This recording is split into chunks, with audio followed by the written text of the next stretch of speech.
Hello friends, मैं are के sir. मैं एक बार फिर से तहे दिल से, हृदय के अनंत गहराइयों से आपका बहुत बहुत स्वागत करता हूं दोस्तों अपने इस यूट्यूब के प्लेटफॉर्म पे जिसका नाम है हिंदी प्रैक्टिस किंग। तो आइए दोस्तों, हर रोज़ की बात ही आज हम लोग फिर हिंदी के प्रश्नोत्तरी के साथ प्रस्तुत हो चुके हैं। पिछली कक्षाओं में हम लोग ने आधुनिक काल के अंतर्गत पूरी तरह से व्याख्या सहित छायावाद के प्रश्नों को सॉल्व कर लिया है। आज हमारा अगला टॉपिक प्रगतिवाद रहेगा।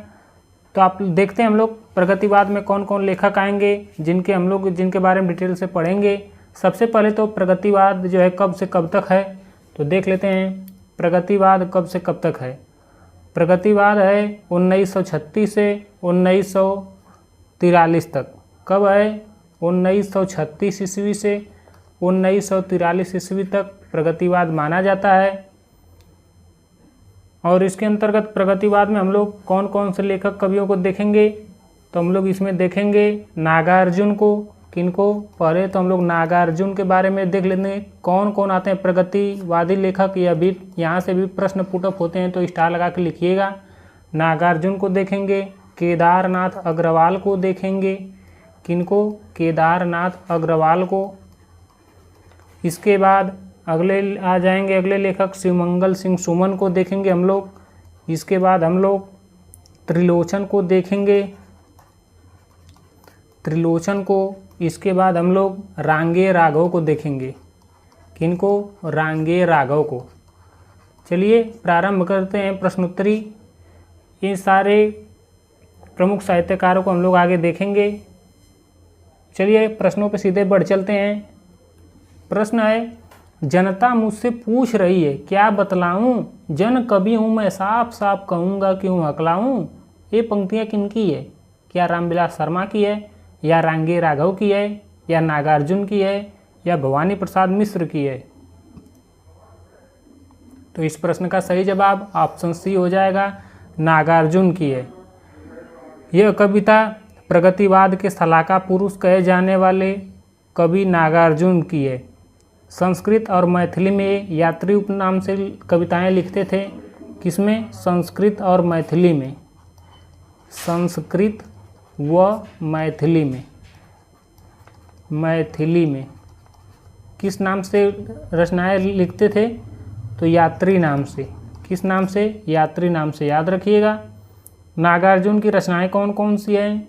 युगधारा, सतरंगे पंखों वाली, तुमने कहा था, प्यासी पथराई आंखें, भस्मांकुर, हजार हजार बाहों वाली, तालाब की मछलियाँ, ये सब इनकी रचनाएं हैं। किनकी? नागार्जुन की, याद रखिएगा। बाकी इनकी एक पंक्ति है कि रोजी रोटी हक की बातें जो मुंह पर लगाएगा, कोई भी हो निश्चित ही वह कम्युनिस्ट कहलाएगा।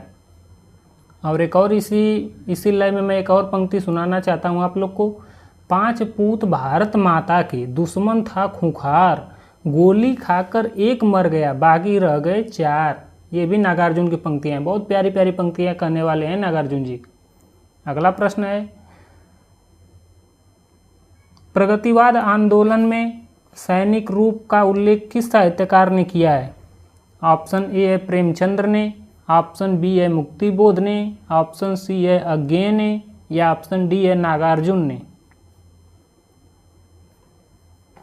तो इसका सही जवाब हो जाएगा ऑप्शन बी, मुक्तिबोध ने। किसने सैनिक रूप का उल्लेख किया है प्रगतिवाद आंदोलन में?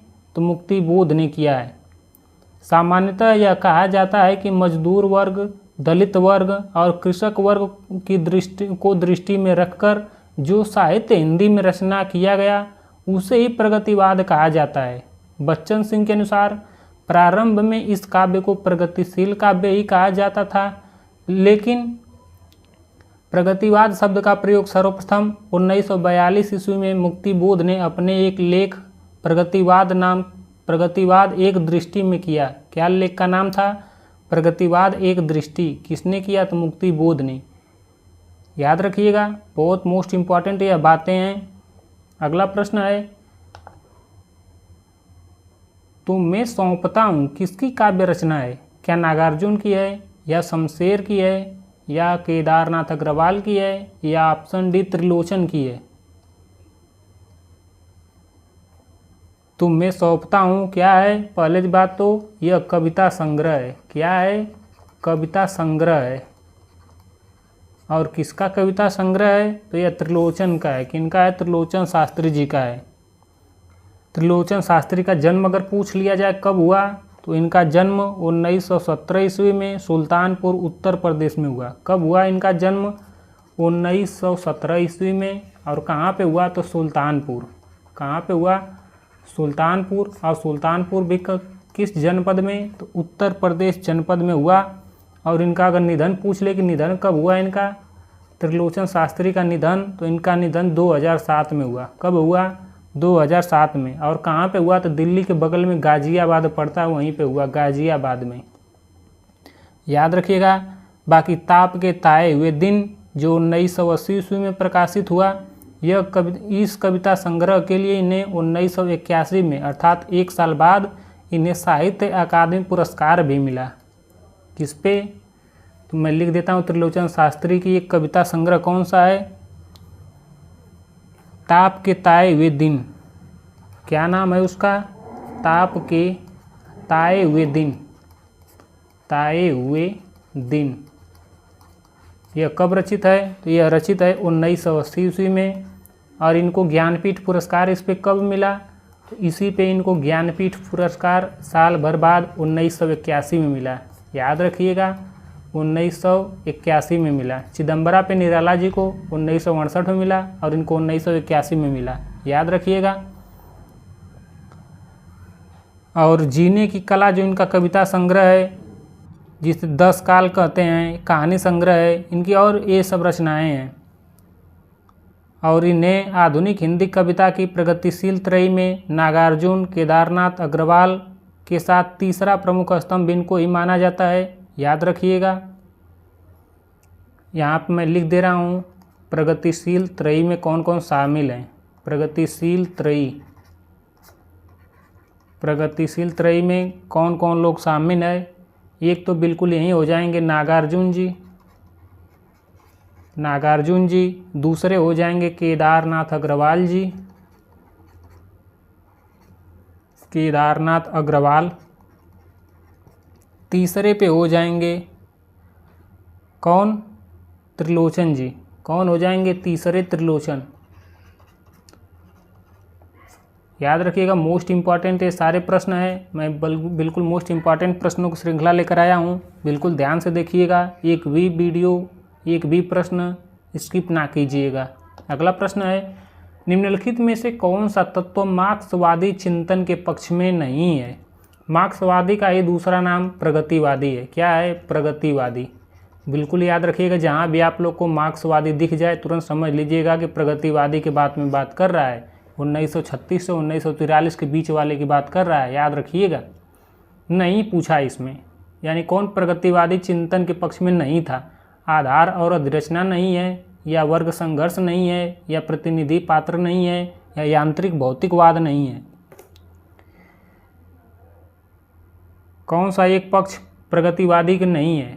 तो भौतिकवादी जो है यही प्रगतिवादी नहीं है। भौतिकवादी का मतलब सुख सुविधा वाला ही नहीं है। बाकी प्रगति हमें करना है भाई, तो दुख कष्ट तो उठाने ही पड़ेंगे। ऐसे ट्रिक से याद रख सकते हैं। और इसी मार्क्सवादी क्यों कहा गया इसको कार्ल मार्क्स की साम्यवादी विचारधारा ही मार्क्सवादी विचारधारा कहलाती है।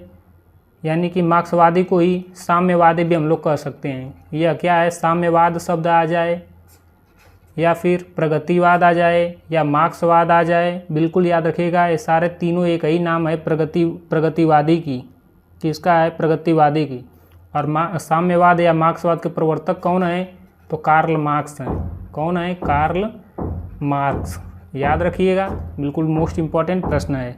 अगला प्रश्न है, बादल को घिरते देखा है, कविता से संबंधित सही तथ्य कौन सा है?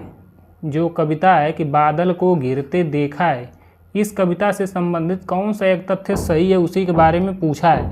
पहला तथ्य है, नागार्जुन को कालिदास के मेघ का पता ठिकाना मालूम था। यह बात सत्य है? नहीं, ये बात गलत है। नागार्जुन का बादल कल्पना प्रसूत नहीं है, बिल्कुल सत्य बात है। नागार्जुन को बादल कल्पना प्रसूत नहीं, बिल्कुल सत्य बात है। तीसरा है, इसमें उज्जैनी के जीवन का यथार्थ वर्णन किया गया है। उज्जैनी के जीवन का नहीं, गलत बात है। इसमें किन्नर किन्नरियों के स्वच्छंद जीवन के अनुभूत्यात्मक चित्र है, बिल्कुल सत्य बात है। बादल को गिरते देखा है, इसमें किन्नर किन्नरियों के स्वच्छंद जीवन के अनुभूत्यात्मक चित्र है, बिल्कुल सत्य बात है। इस तरह से कूट में हम लोग देखते हैं कौन कौन सही है, तो 2 और 4 किसमें है ऑप्शन में, तो ऑप्शन 4 में, अर्थात option D is the right answer.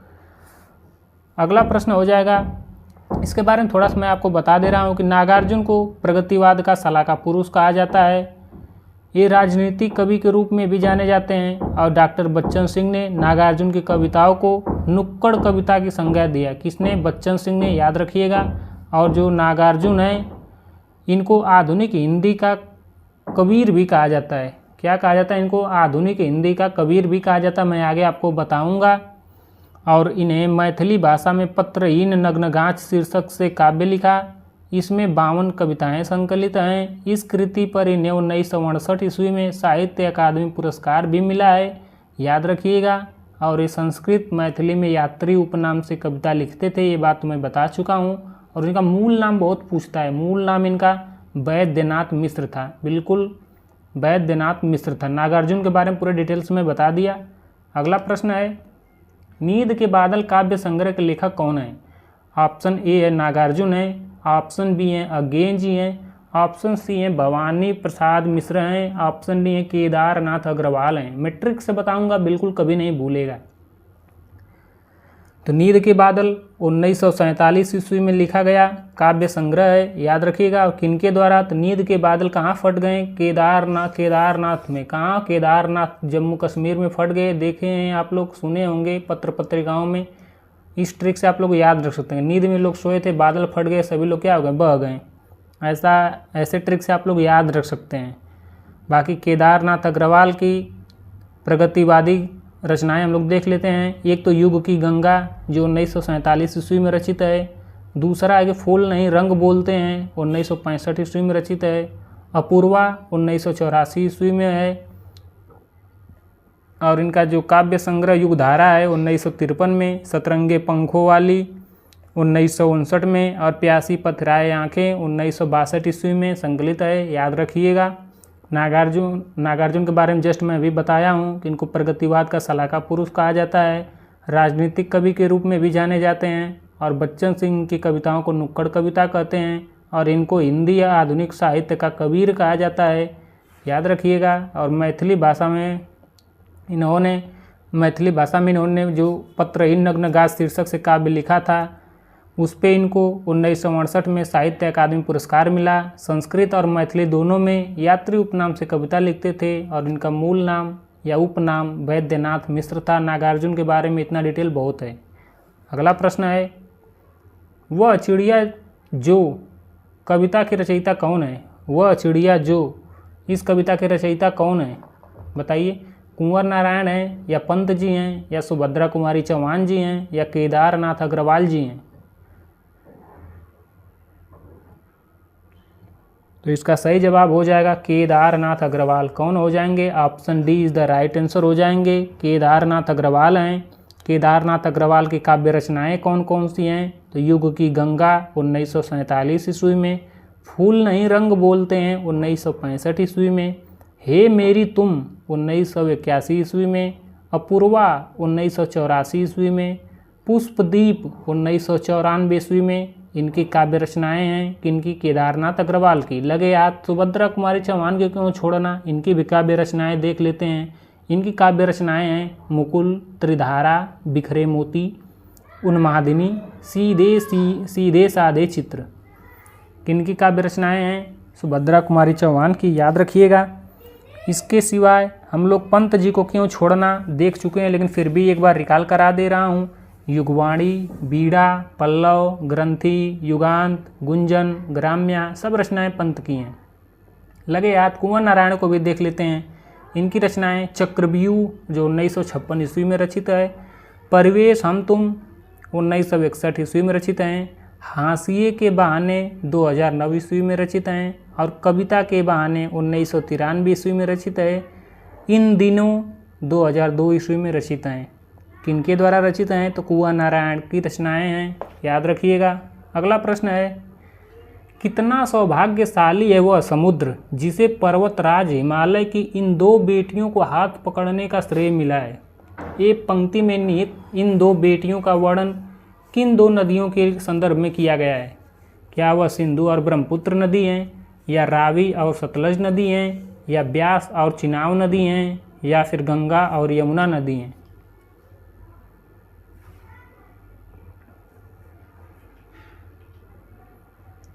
तो ज्ञात होगा आप लोग को, हिमालय से निकलने वाले सिंधु और ब्रह्मपुत्र जो तिब्बत के मानसरोवर चेमा युगडू ग्लेशियर से निकलती हैं दोनों नदियां, इन्हीं के बारे में कहा गया है। कौन? सिंधु और Brahmaputra. Option A is the right answer हो जाएगा। प्रस्तुत पंक्तियां नागार्जुन ने अपनी रचना हिमालय की बेटियों में सिंधु और ब्रह्मपुत्र नदियों का अद्भुत मानवीकरण करते हुए प्रस्तुत किए हैं। नागार्जुन का वास्तविक नाम आप लोग जानते हैं, वैद्यनाथ मिश्र हैं, और इनकी कृतियां तो आप लोग जस्ट जानते हैं, लेकिन बार बार मैं ओरली बताया करूंगा ताकि आप लोग को सुनते सुनते याद आ जाएं। नागार्जुन की प्रमुख रचनाएं युगधारा 1953 में, सतरंगे पंखों वाली 1959 में, भस्मांकुर 1971 ईस्वी में, तुमने कहा था 1980 ईस्वी में, पुरानी जूतियों का कोरस 1983 ईस्वी में। ये सब रचनाएं नागार्जुन की हैं। अगला प्रश्न है, मार्क्सवादी चिंतन से प्रभावित हिंदी की प्रमुख साहित्य परंपरा कौन सी कहलाती है या क्या कहलाती है? तो मैं बता चुका हूँ, मार्क्सवादी, प्रगतिवादी, एक ही है। तो कौन सा हो जाएगा? Option D. मार्क्सवादी को प्रगतिवादी भी कहते हैं, और मार्क्सवादी के प्रयोक्ता कौन हैं? तो कार्ल मार्क्स हैं। उसी को मार्क्सवाद या फिर इसी को साम्यवाद भी कहते हैं, याद रखिएगा। जहाँ भी साम्यवाद मार्क्सवाद आ जाए समझ जाइएगा प्रगतिवाद के बारे में बात हो रही है। और प्रगतिवाद है कब से कब तक? तो 1936 ईस्वी से 1943 के बीच है, याद रखिएगा। और मार्क्सवादी चिंतन से प्रभावित प्रमुख साहित्य परंपरा प्रगतिवादी कहलाती है। 1935 ईस्वी में पेरिस में एम फोरेस्टर ने प्रगतिशील लेखक संघ की स्थापना हुई थी। मुल्कराज आनंद, सज्जाद जहीर, ज्योति घोष आदि ने भारत की तरफ से सर्वप्रथम इंग्लैंड में जुलाई 1953 ईस्वी में भारत प्रगतिशील लेखक संघ के गठन किए थे। और लखनऊ में पूछा जाता है, कहाँ? लखनऊ में। अगर हमारे भारत में पूछ दे, लखनऊ में 1936 ईस्वी में प्रथम प्रगतिशील लेखक संघ की स्थापना हुई थी। कब? प्रथम प्रगतिशील लेखक संघ की स्थापना भारत में कब हुई? तो 1936 ईस्वी में। कहाँ पे हुई? तो लखनऊ में हुई, याद रखिएगा। और इस अधिवेशन के अध्यक्ष कौन थे? इस अधिवेशन के अध्यक्ष थे मुंशी प्रेमचंद्र। कौन थे? तो मुंशी प्रेमचंद्र थे, याद रखिएगा। यह जो पूछा गया कि लखनऊ 1936 में प्रगतिशील लेखक संघ, यह वेस्ट बंगाल टीजीटी में 2025 में आया हुआ प्रश्न है। 7 सितंबर 2025 को यह पेपर हुआ, उसी में आया हुआ यह प्रश्न मुझे पूरी तरह से याद है। उस पेपर को मैंने सॉल्व कराया है। और सैद्धांतिक आधार पर मार्क्सवाद द्वंद्वात्मक भौतिकवाद है, और राजनीति के क्षेत्र में जो समाजवाद है वहीं साम्यवाद है, साहित्य के क्षेत्र में वहीं प्रगतिवाद है। तो यह प्रश्न बिल्कुल बार बार पूछा जाता है, ये पंक्तियाँ ही, कि राजनीति के क्षेत्र में जो समाजवाद है या फिर साम्यवाद है, वहीं साहित्य के क्षेत्र में प्रगतिवाद है। पूछ देता है कि वो कौन सा वाद है, तो प्रगतिवाद है, बिल्कुल याद रखिएगा। अगला प्रश्न है, वैद्यनाथ मिश्र किस कवि का वास्तविक नाम है? जस्ट मैं भी बताया हूँ। क्या धूमिल का है, या मुक्तिबोध का है, या नागार्जुन जी का है, या त्रिलोचन शास्त्री जी का है? इसका सही जवाब हो जाएगा नागार्जुन जी का है। किनका है? नागार्जुन जी का वास्तविक नाम वैद्यनाथ मिश्र है। गांव में इन्हें ढक्कन मिसिर नाम से बुलाते थे। किस नाम से? तो इनका उपनाम आप लोग लिख सकते हैं गांव में, या फिर बचपन का नाम क्या था? ढक्कन मिसिर। क्या नाम था? ढक्कन मिसिर। कभी भी मजाक वजाक करना चाहे आयोग तो इस नाम से भी दे सकता है कि ढक्कन मिसिर किस कवि का उपनाम है। तो किसका है? नागार्जुन का, बिल्कुल याद रखिएगा। नागार्जुन जी संस्कृत और मैथिली में यात्री उपनाम से कविताएं लिखते थे। और इनकी प्रमुख कविता कौन कौन सी हैं, कृतियाँ कौन कौन सी हैं? युगधारा 1953 में, सतरंगे पंखों वाली 1959 में, तुमने कहा था 1980 में, प्यासी पथराई आंखें 1962 में, भस्मांकुर 1971 में, हजार हजार बाहों वाली 1981 ईस्वी में और तालाब की मछलियाँ 1975 ईस्वी में। याद रखिएगा। चलिए लगे हाथ। कुछ लोग के उपनाम आप लोग बताइए कि उसका वास्तविक नाम क्या है। मैं उपनाम लिख दे रहा हूँ, आप लोग उन लोग का वास्तविक नाम बताइएगा। धूमिल किनका उपनाम है? धूमिल, धूमिल नाम से कौन जाने जाते हैं? और आप लोग बताइए मुक्तिबोध, मुक्तिबोध का पूरा नाम क्या है? और आप लोग लगे हाथ बताइए त्रिलोचन का पूरा नाम क्या है? त्रिलोचन शास्त्री का पूरा नाम क्या है बताइए आप लोग। तो धूमिल का पूरा नाम क्या है? सुदामा पांडे धूमिल। क्या नाम है? सुदामा पांडे धूमिल। मुक्तिबोध का पूरा नाम क्या है? गजानन माधव मुक्तिबोध। त्रिलोचन का पूरा नाम क्या है? वासुदेव सिंह। क्या नाम है? वासुदेव सिंह। याद रखिएगा। अच्छा प्रश्न है, स्टार लगा लीजिएगा। अगला प्रश्न है, आज नदी बिल्कुल उदास थी, सोई थी अपने पानी में। ये किस कवि की काव्य की पंक्तियाँ हैं? क्या त्रिलोचन की हैं, या रांगे राघव की हैं, या केदारनाथ अग्रवाल की हैं, या फिर नागार्जुन जी की हैं? तो प्रकृति के बारे में कौन हो जाएंगे? तो केदारनाथ अग्रवाल हो जाएंगे। नदी के बारे में, आज नदी बिल्कुल उदास थी। भाई केदारनाथ अग्रवाल में बाढ़ आ गई तो नदी तो बिल्कुल भाई खुश थी, बिल्कुल अपोजिट बात बोल दी है, कोई बात नहीं है। केदारनाथ अग्रवाल द्वारा रचित कविता संग्रह और कौन कौन से हैं? तो हे मेरी तुम, जो सिलाएं तोड़ते हैं, कहे केदार खरी खरी, मार प्यार की थापे, फूल नहीं रंग बोलते हैं, अपूर्वा। ये सब काव्य किनका है? ये सब केदारनाथ अग्रवाल का है। अगला प्रश्न है, निम्नलिखित में से एक गलत ढूंढना है। गलत कौन सा है? पहला है द्वंद्वात्मक भौतिकवाद मार्क्सवाद का दार्शनिक दृष्टिकोण है, बिल्कुल सत्य बात है। द्वंद्वात्मक भौतिकवाद जो है उसको मार्क्सवाद का ही दार्शनिक दृष्टिकोण माना जाता है, बिल्कुल सत्य बात है। दूसरा है मार्क्सवाद के अनुसार समीक्षा के लिए कृति ही विचारणीय है, ये तो भाई गलत हो गया। तीसरा है क्रिस्टोफर कार्डवेल की कृति इल्यूजन एंड रियलिटी मार्क्सवादी साहित्य चिंतन की महत्वपूर्ण पुस्तक है, यह बात बिल्कुल सत्य है। मार्क्सवादी साहित्य चिंतन के मूल उद्देश्य कला और साहित्य को समाज परकता एवं ऐतिहासिक परिप्रेक्ष्य में उसकी अवधारणा का सर्जना माने जाते हैं, बिल्कुल बिल्कुल सत्य बात है। तो इस तरह से कौन एक गलत है? तो ऑप्शन बी हो जाएगा। कौन सा एक गलत है? तो ऑप्शन बी हो जाएगा। अगला प्रश्न है, डॉक्टर नगेंद्र ने प्रगतिवाद का आरंभ कब से कब तक माना है? 1936 ईस्वी से, या 1937 ईस्वी से, या 1938 ईस्वी से, या 1939 ईस्वी से? तो मैं क्या बताया हूँ, प्रगतिवाद कब से कब तक है? तो 1936 ईस्वी से 1943 ईस्वी तक। तो कौन हो जाएंगे? 1936 किस ऑप्शन में है? ऑप्शन ए हो जाएगा। आप लोग को बहकाने के लिए हमने डॉक्टर नगेंद्र का नाम ले लिया। अब बिल्कुल नागेंद्र जी भी यही मानते हैं। नागेंद्र जी के बारे में आइए हम लोग थोड़ा सा देख लेते हैं, इनका जन्म कब हुआ था। डॉक्टर नागेंद्र का जन्म 1915 ईस्वी में कहाँ पे हुआ था? तो अलीगढ़ में। कहाँ पे हुआ था? अलीगढ़ में हुआ था। और अलीगढ़ में अगर पूछ दे कहाँ पे, तो अमरौली में हुआ था। कहाँ पे? अमरौली। अलीगढ़ के अमरौली में इनका जन्म हुआ था। इन्हें प्रगतिवादी काव्यधारा का समय इन्होंने प्रगतिवादी काव्यधारा का समय 1936 ईस्वी से 1943 ईस्वी तक माना है, याद रखिएगा। बाकी केदारनाथ अग्रवाल, रामविलास शर्मा, नागार्जुन, रांगे राघव, श्रीमंगल सिंह सुमन, त्रिलोचन आदि प्रगतिवाद के प्रमुख कवि हैं, याद रखिएगा। और बच्चन सिंह ने तो पंत की कृति जो युगवाणी है, इसको खड़ी बोली का प्रथम प्रगतिवादी काव्य भी कह दिया था। इस बात को बिल्कुल ना भूलिएगा, युगवाणी को। अगला प्रश्न है, कामाध्यात्म की समस्या निम्नलिखित में से किस रचना में उठाई गई है? आत्मजयी में, या संशय की एक रात में, या उर्वशी में, या फिर ऑप्शन डी कनुप्रिया में? तो इसका सही जवाब हो जाएगा कामाध्यात्म की समस्या उर्वशी में उठाई गई है।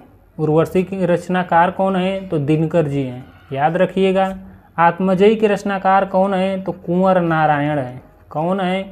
कुंवर नारायण है, कुंवर नारायण है।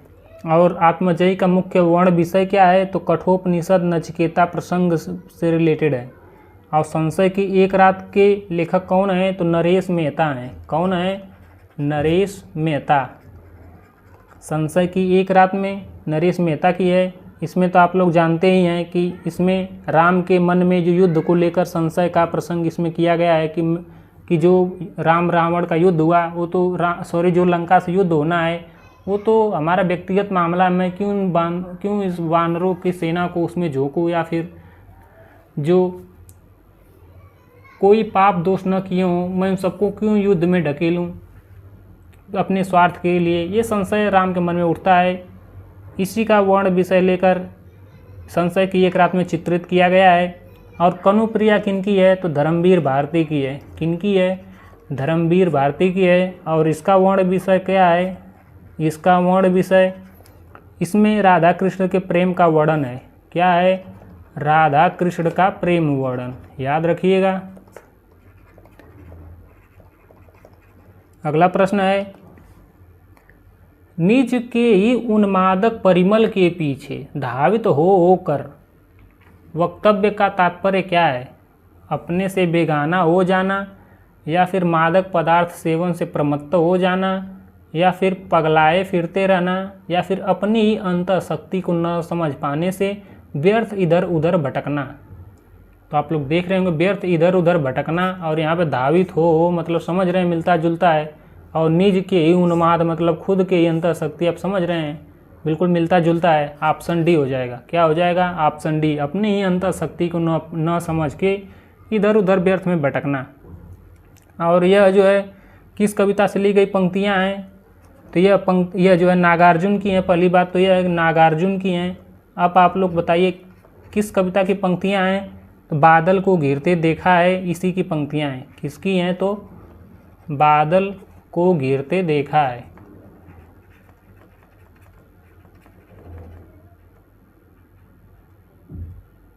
याद रखिएगा। अगला प्रश्न है, फूल नहीं रंग बोलते हैं किसकी कविता संग्रह है? क्या रांगे राघव का, या सुमन जी का, या नागार्जुन जी का, या फिर केदारनाथ अग्रवाल जी का? फूल नहीं रंग बोलते हैं कब रचित है? तो 1965 ईस्वी में रचित है। और किनके द्वारा रचित है? तो केदारनाथ अग्रवाल के द्वारा। फूल नहीं रंग बोलते हैं केदारनाथ अग्रवाल के द्वारा रचित है। केदारनाथ अग्रवाल का जन्म कब हुआ था? इनका जन्म मैं बता चुका हूँ, एक बार फिर बता दे रहा हूँ, 1911 ईस्वी में हुआ था। और शुरुआती दिनों में बालेंदु उपनाम से कविताएं लिखते थे। किस उपनाम से? तो बालेंदु उपनाम से कविताएं लिखते थे। उपनाम से कविताएं लिखते थे, याद रखिएगा। और इनके प्रमुख कविता संग्रह कौन कौन से हैं? तो उर्ली मैं बता देता हूँ। युग की गंगा, नींद के बादल, आग का आईना, अपूर्वा, शिलाएं तोड़ते हैं, ये सब इन्हीं का कविता संग्रह है, याद रखिएगा। अगला प्रश्न है, नागार्जुन का वास्तविक नाम क्या है? बलदेव प्रसाद मिश्र है, या वैद्यनाथ मिश्र है, या बैजू मिश्र है, या फिर नामदेव मिश्र है? बताइए इस प्रश्न का सही जवाब क्या होगा?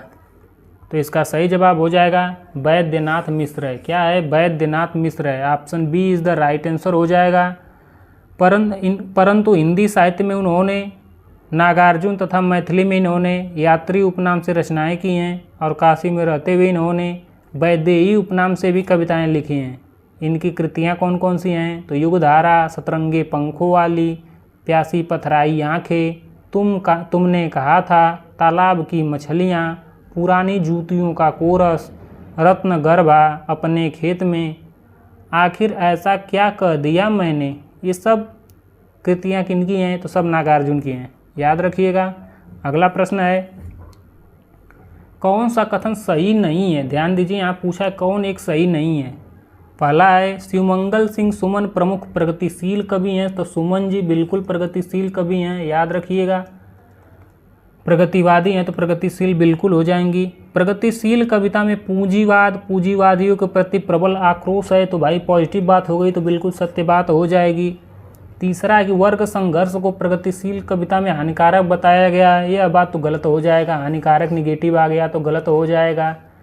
वर्ग संघर्ष, सर्वहारा वर्ग, जितनी भी ये सब प्रगतिशील कविताओं को क्या है, सहानुभूति देता है, बिल्कुल सत्य बात है। तो इस तरह से यहाँ पे नहीं पूछा है तो सी वाला हो जाएगा। सी वाला ये निगेटिव बात है, बाकी सब पॉजिटिव है तो सत्य है, क्योंकि मार्क्सवादी या फिर प्रगतिवादी दृष्टिकोण में वर्ग संघर्ष की अवधारणा को ही आधारित विशेष माना गया है, याद रखिएगा। अगला प्रश्न क्या है, प्रगतिवाद जो है सामाजिक यथार्थवाद के नाम पर चलाया गया एक सामाजिक आंदोलन था, ये तो स्थापना है। और इसका तर्क है कि वर्ग संघर्ष की साम्यवादी विचारधारा और उस संदर्भ में नए मानक, नए हीरो की कल्पना इसका उद्देश्य था। क्या यह इसका करता है? तो नहीं करता है। यह सामाजिक आंदोलन था, यह बात गलत है। कैसा था? साहित्यिक आंदोलन था, ना कि सामाजिक।